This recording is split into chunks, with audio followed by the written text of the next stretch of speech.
Alors, quelle histoire? Ça implique deux animateurs de RDS. Stéphane Langdo, qui est bien connu parce qu'il anime une émission phare à RDS, il a perdu son emploi. En fait, il a donné sa démission parce que, semble-t-il, il aurait tenu des propos inadéquats envers Gary Daigneault. Gary Daigneault, c'est un ancien animateur de radio qui est écrit sur Facebook, et il a écrit sur Facebook des propos assez précis sur un animateur de RDS, mais ne le nommant pas, écrivant qu'il avait des initiales SL. Et Stéphane Langdo a pensé que c'était lui. Il l'aurait appelé, il l'aurait engueulé vertement et il aurait été enregistré de sorte qu'il y aurait donc eu des menaces, ou on ne sait pas trop. En tout cas, on sait que Daigneault aurait porté plainte à la police. Le résultat, c'est que Langdo démissionne. Mais ce n'était pas lui qui était visé. C'était un autre animateur de RDS, Stéphane Leroux, SL aussi. Et Daigneault est poursuivi par Stéphane Leroux parce qu'il dit, écoutez, lui, là, il écrit sur Facebook que j'ai eu des comportements sexuels inappropriés. Bien, c'est pas vrai pantoute. Et c'est de la diffamation. Et il poursuit Gary Daigneault. Alors, on va essayer de comprendre ce que c'est que cette controverse-là, parce qu'il y a toutes sortes de dimensions. Avec moi, donc, dans nos studios de l'Outaouais, Françoise Boivin. Salut, Françoise. Salut, Denis. Et Frédéric Bérard, constitutionnaliste, qui a écrit là-dessus dans le métro de ce matin. Bonsoir. Bonsoir. Frédéric, justement, tu as écrit quoi là-dessus? Qu'est-ce que tu dis? Je pense que c'est assez, là. C'est ça que j'ai écrit. Et ça veut dire quoi en détail? Écoute, je t'en donne un peu plus, là. Tu sais, les dénonciations à tout vent, là, comme ça, là, je pense que ça suffit, là. Je pense que là, il est temps là, qu'on ramène le balancier. C'est beaucoup trop facile pour n'importe qui d'aller s'asseoir derrière un clavier puis balancer des choses comme a fait Gary Daigneault. Est-ce que ces choses-là sont vraies, pas vraies? Franchement, je ne sais pas, j'ai aucune idée. Je connais ni l'un ni l'autre. Je ne savais même pas qui était Gary Daigneault avant hier. Cela dit, de dire que quelqu'un est prédateur sexuel, qui a recueilli les témoignages de 5 femmes, dont 2 mineurs, aïe aïe, là.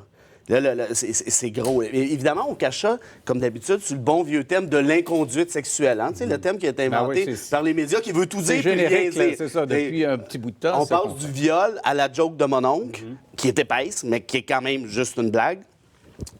Entre les deux, tu as l'harcèlement, puis tu as tout le reste. Et bien ça, c'est de l'inconduite. Et je balance ça comme ça sur Facebook, je m'amuse, puis probablement que c'est une petite vengeance, règlement de compte entre animateurs sportifs ou quelque chose du genre. Et puis là, par la suite, toi, tu es Leroux. Puis là, tu lis ça. Est-ce que Leroux est parfait? J'ai franchement aucune idée. Je connais pas ce gars-là.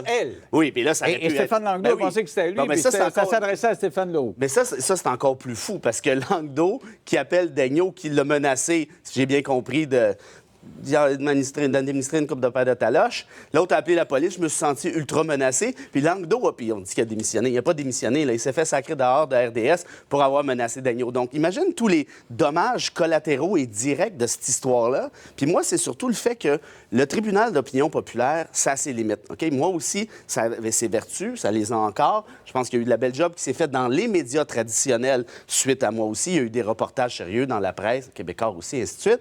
Mais là, tu peux pas continuer à cautionner un genre comment je te dirais, de vacuum comme celui-là. J'écris sur Facebook, je plante quelqu'un, c'est réglé. Là, Leroux, il l'a poursuivi pour en fait, près de 300 000 $, si j'ai bien compté. C'est beaucoup d'argent. Est-ce que Daigneault a ça? Je le sais pas. Mais est-ce que Leroux va gagner? On verra bien. Mais toujours est-il que Leroux doit savoir qu'il n'y a rien à se reprocher. Parce que quand tu poursuis quelqu'un en diffamation, l'autre a le droit de se défendre. Fait qu'il va la sortir, la preuve, s'il y en a une. Donc, de ce fait-là, peut-être que ça va faire réfléchir les prochains Wabo qui vont penser, peut-être que je suis mieux de garder ça pour moi, ma petite vengeance personnelle sur X ou Y. Alors, François, ce que tu dis de ça, là, justement, ça s'inscrit un peu dans ce mouvement de dénonciation-là. Et lui, Daigneault, il dit, j'ai des témoignages de femmes qui s'identifient pas, qui veulent pas aller porter plainte, et moi, je porte le ballon pour elles. Comment tu vois ça, toi?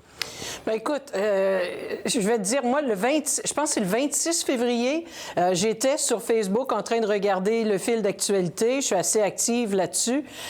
Et je tombe, Gary Daigneault, c'est je fais partie, il est dans mes amis que j'ai vetté, excusez l'expression. Je les regarde un par un, puis après ça, je les embarque. J'adore le sport. C'est un gars qui commente beaucoup sur le sport. Alors, je vois de ses commentaires sportifs sur Facebook, sur Twitter, et je tombe par pur hasard. Parce que, tu sais, quand tu as au-dessus de 5000 personnes qui te suivent, tu tombes pas toujours sur les commentaires de tout le monde dans ton fil d'actualité. Mais ça donne que je tombe sur cette bombe-là. Et littéralement, une bombe. Moi, je lis ça, puis dans le contexte de tout ce qu'on vit avec le mouvement, effectivement, moi aussi, je donne un certain aura de sérieux parce que Gary Daigneault, pour moi, je suis quand même pas très proche des journalistes de sport. Je les connais pas trop. J'ai pas regardé son pedigree, mais je présume que c'est quelqu'un qui s'y connaît et je lis son post, son texte sur Facebook. Et bon, il parle d'un prédateur sexuel qui travaille pour un des 2 réseaux de sport au Québec. Fait que, tu sais, mettons que ça pointe assez clairement. Tu as raison, Denis, de dire qu'il utilise ces 2 lettres, les 2 lettres du prénom de l'individu, c'est-à-dire SL, mais il met une photo. Alors, c'est pas difficile de trouver le nom de la personne. Je suis un peu surprise de voir que Stéphane Langdo se soit fait pointer à travers cette histoire-là qui a été impliquée à l'intérieur de ça. S'il avait écrit juste SL, je présume qu'il y a d'autres personnes qui ont dû dire hey, écoute, le gars, il parle de toi, puis bon. Oui, c'est ça. Mais sauf qu'il y a une photo. Alors, la photo, entre toi et moi, là, Stéphane Leroux, je veux rien y enlever, puis Stéphane Langdo, c'est 2 bonhommes qui se ressemblent pas pantoute. Alors, tout de suite, je sais qu'on parle de Stéphane Leroux. Là, je me rassois un peu en lisant ça parce que mon instinct d'avocate me dit « Ouch, j'espère qu'il est assez, que ses sources sont sérieuses parce que c'est toute une bombe. Je vais certainement en entendre parler. » Et c'est pratiquement le silence radio. C'est pas repris nulle part.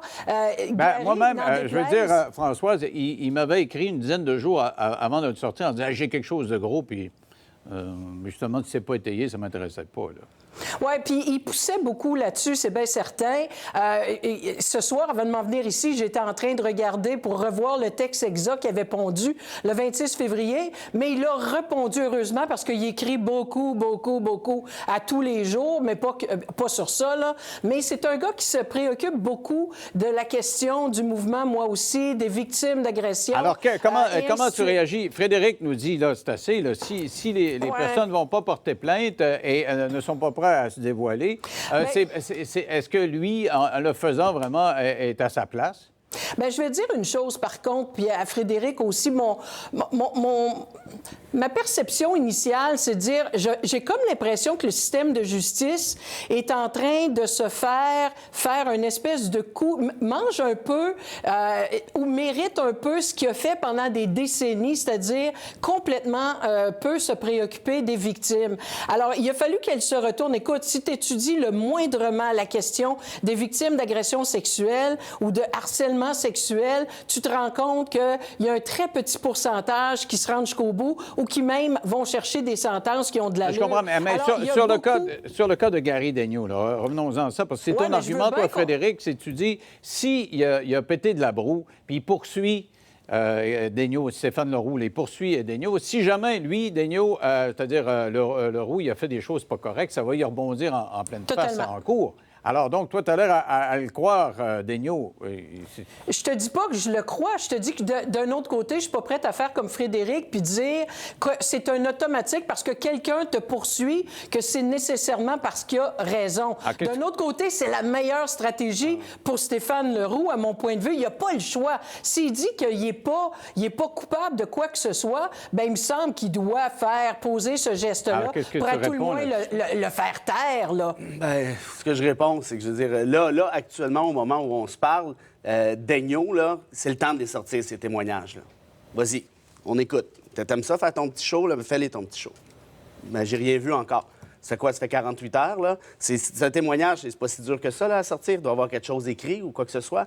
Puis l'autre affaire, c'est parce que je suis d'accord avec toi, Françoise, à 100 %. Le système de justice, pendant plusieurs années, a été mal adapté aux questions d'agression sexuelle. Je suis très sensible à ça. J'ai écrit là-dessus souvent. Il y a 7 plaintes sur 1000 en matière d'agression qui se transposent en condamnation. Bon, fait que là, ce que tu disais tout à l'heure, si je reformule un peu, puis j'ai bien compris, c'est un peu le ressac qu'on vit actuellement. Ça, je suis d'accord avec ça.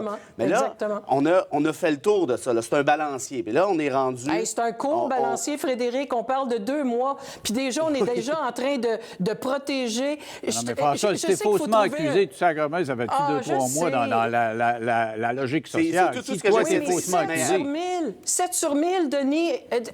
quelque part, qu'est-ce qu'on fait des 993 victimes qui vont avoir l'impression que le système judiciaire n'était pas là pour eux autres? Un instant, si c'était Madame X, là, qui était sortie sur Facebook disant « Leroux m'a agressé, il m'a fait ça, j'étais mineur, tatitata », j'ai déjà un malaise sur le fait que ça se fasse sur Facebook plutôt qu'à faire une plainte à police, mais je suis prêt à l'accepter. Puis il y en a plusieurs qui l'ont fait. Moi aussi, c'était ça à base. Tu sais, Weinstein, là, c'est sorti comme ça, c'est pas sorti par les flics. Fait que ça va. Bien qu'il y a des risques de dérapage. Mais là, c'est même pas une, c'est même pas deux, c'est même pas... Et c'est personne d'entre elles.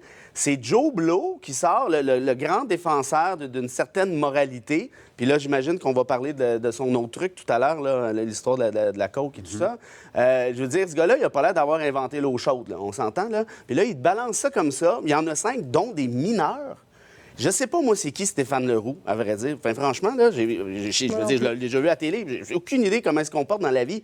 Mais ce que je sais, par contre, c'est que si c'est pas vrai, là, il a bien fait de poursuivre. Puis à un moment donné, là, les prochains qui vont balancer des trucs comme ça, plus ou moins fondés, parce qu'il peut y avoir du oui-dire aussi. Puis ça peut avoir, oui, mais tu sais, une inconduite. Ça veut dire quoi, c'est une inconduite sexuelle? Est-ce que Leroux était dans un bar puis il a fait, un commentaire c'est sûr épais? que, peu importe, les deux doivent reconnaître que s'il ne l'a pas fait, c'est normal qu'il poursuive. À un moment donné, c'est beau la liberté d'expression sur Facebook.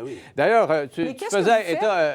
le Frédéric faisait état du fait que c'est la deuxième fois qu'il se retrouve sur la scène nationale, parce qu'il y a quelques années, on avait parlé de lui partout au Québec parce qu'il avait confessé en ondes à un animateur qui l'avait appelé. Et il ne savait pas qu'il était en ondes. Et il demandait « Qu'est-ce que tu fais? » « Bien, je suis en train de me faire une petite ligne de coke. » Il avait eu l'air fou. J'avais fait une entrevue avec lui pour qu'il se défende, puis je suis pas sûr que ça en était bien tiré. Mais surtout, moi, j'ai extrait un petit bout de cette entrevue-là qu'il nous accordait, alors qu'il était montré du doigt pour avoir dit qu'il avait sniffé de la coke. Et lui qui s'est servi de Facebook pour dénoncer cette situation-là, voici comment il jugeait Facebook à l'époque. Avec moi, l'animateur du Saguenay, Gary Daigneault, qui est au centre d'une controverse. Gary Daigneault, il y a du monde de partout au Québec qui ont entendu ça. Tout le monde a son avis maintenant. Là, vous êtes pris avec cette image-là d'un gars qui prend de la drogue. Qu'est-ce que ça va faire dans votre carrière, vous? Bon, premièrement, on a la preuve, Denis, que les réseaux sociaux là, sur Internet, c'est la peste et c'est dangereux. On peut évidemment dire que parfois, ça peut être très, très bon, mais là, on a une belle preuve là, qu'on peut amplifier ce qui était très anodin en ce qui me concerne, une petite blague, puis là, ça fait le tour du Québec. C'est vrai que ça Canada. prend des proportions extraordinaires à cause d'Internet, mais c'est, en termes de gaffe, en termes de pied dans la bouche, moi, j'ai rarement vu. J'ai fait de la radio pendant 15 ans, je n'ai pas vu autant que ça. Là. Denis. Expliquez-moi à ce moment-là, Denis, pourquoi je m'assois ici devant vous ce soir. Alors, lui qui a utilisé Facebook disait que ça valait pas de la chenoute. Ah ben, il a de l'air d'aimer ça, Facebook, parce que je te répète, Denis, il en écrit des choses à chaque jour sur le sport, sur plein d'affaires. On va être d'accord avec eux sur le fait que c'est dangereux, Facebook, pour scraper la réputation de quelqu'un. En 2010 puis 2018, moi, dire que ça prend... Moi, je me rappelle avoir fait des campagnes électorales avant 2011. Facebook, là, c'était juste de savoir combien tu avais d'amis. Tout change. À commencer par la phase des animateurs. As-tu vu comment j'avais l'air plus jeune et dynamique? T'es beau, les années, qu'est-ce que tu veux? Facebook. Merci à vous deux. Restez là au retour. On va parler avec des jeunes. Elle, c'est une jeune fille qui va nous défendre cette politique des carrés jaunes. Elle est à l'origine de cette protestation contre des codes vestimentaires d'une commission scolaire. Après la pause, dans 3 minutes.